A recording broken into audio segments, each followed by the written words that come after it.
রাত প্রায় 10:30। শিয়ালদহ স্টেশনের প্ল্যাটফর্মে তখন ভিড় অনেকটাই কমে এসেছে।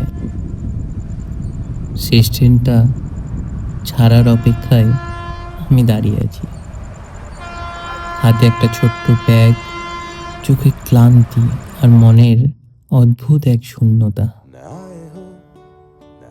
আজই এই শহরটা ছেড়ে চলে যেতে হবে, যে শহরটা আমাকে অনেক কিছু দিয়েছে, আবার অনেক কিছু কেড়েও নিয়েছে। হঠাৎ পিছন থেকে একটা পরিচিত কণ্ঠ।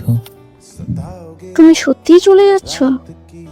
ঘুরে দাঁড়াতেই আমি দেখলাম মেঘলা।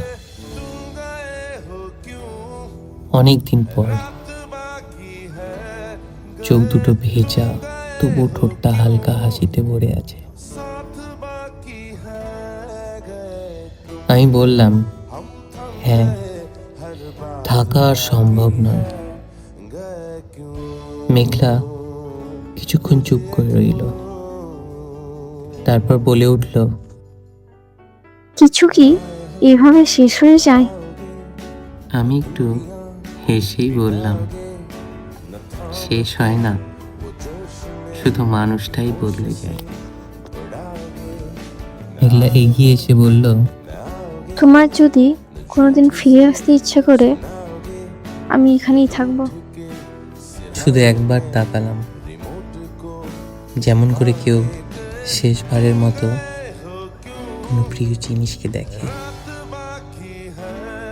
ট্রেন ছাড়ল, ধীরে ধীরে দূরে সরে গেল সব কিছু, স্টেশন, শহর আর মেঘলার সেই অপেক্ষা। কিন্তু আমি জানতাম, কিছু সম্পর্ক কখনো শেষ হয় না, তারা শুধু অন্য এক গল্পে হারিয়ে যায়।